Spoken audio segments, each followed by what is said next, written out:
Merrin loved the sea. She loved the sound of the waves calling to her through her window.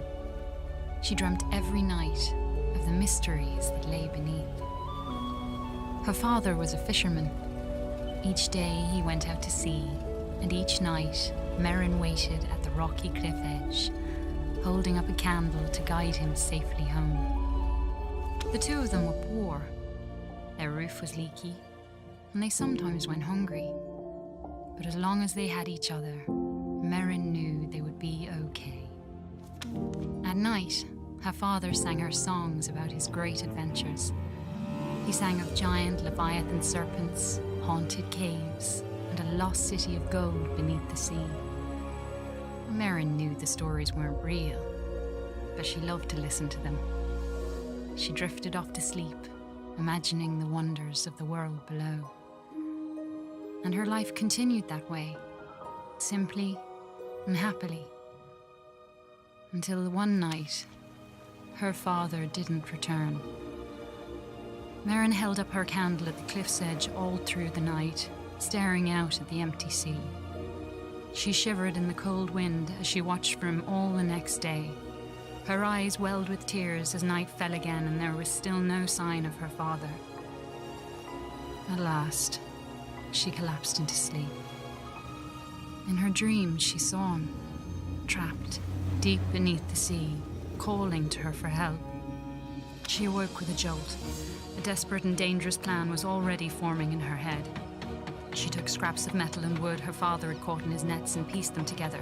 She hammered and bolted, she measured and sawed. And before the sun had set, she had built a tiny, rickety submarine. With trembling hands, she squeezed inside and dove down beneath the waves to search for her father.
The world beneath the waves shimmered with mystery.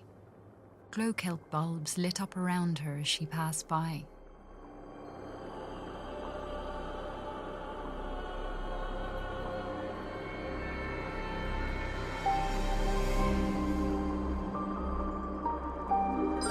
Erin spotted some odd-looking old coins.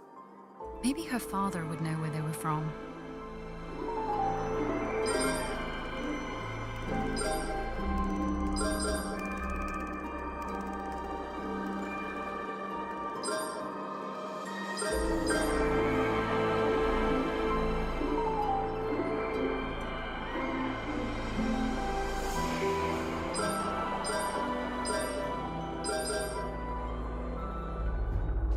Eerie light flickered and danced on the sea floor like an underwater fire. Her father once told her about a mysterious, living energy called Tyne. Could that have been a Tyne wellspring?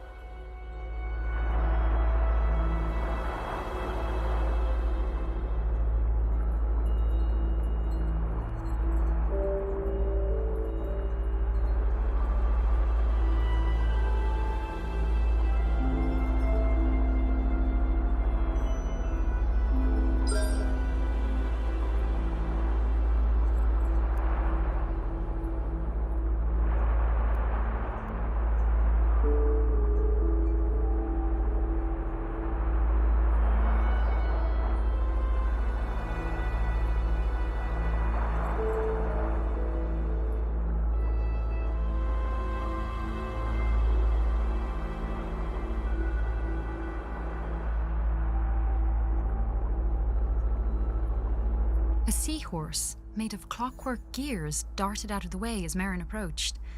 She wondered who could have built such a curious creature.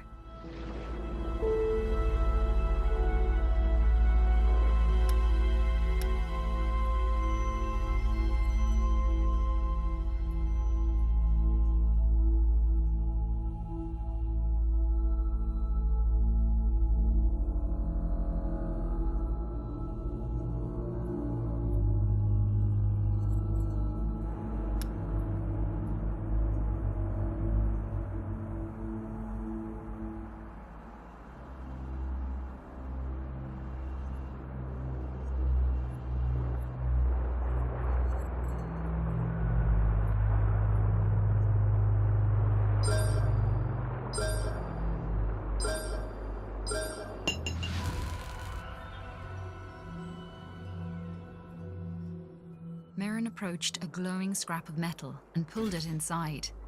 It was claw-shaped and had a strong magnetic pull. She took out her tools and attached it to a firing mechanism on her steering column.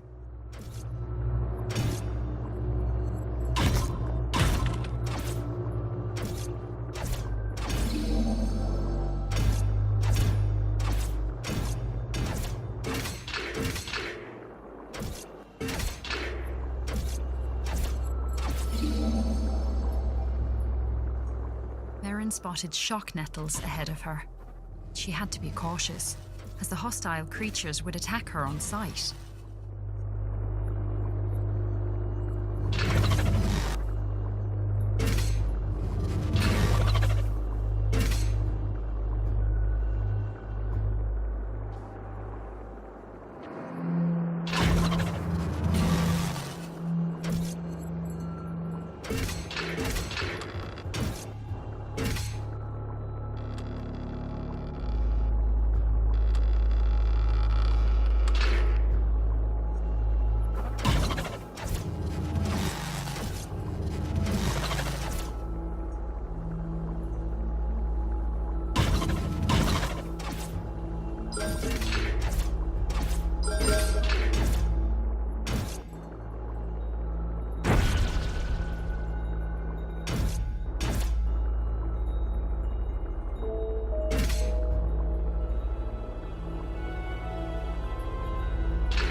Guardian blocked Merrin's path.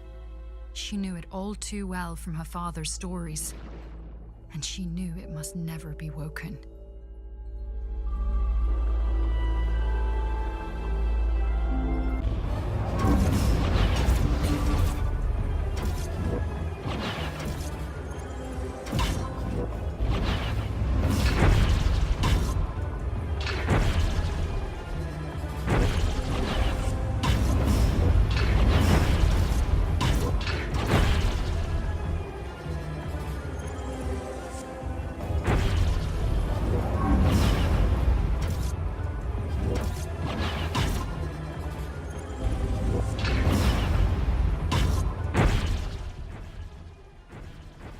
According to her father, the Guardians had been built by ancient undersea explorers called the Fomori.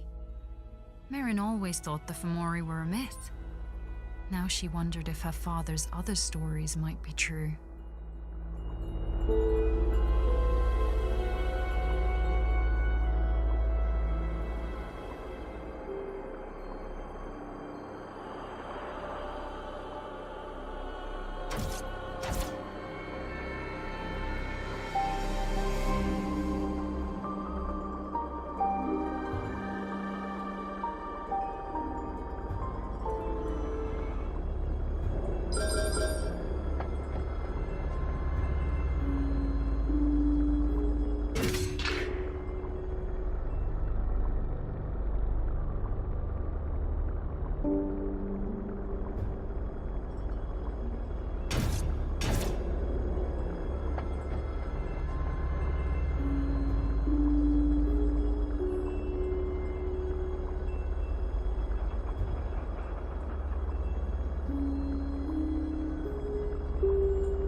The old statue reminded her of her father's lullabies about the brave and beautiful Merrows.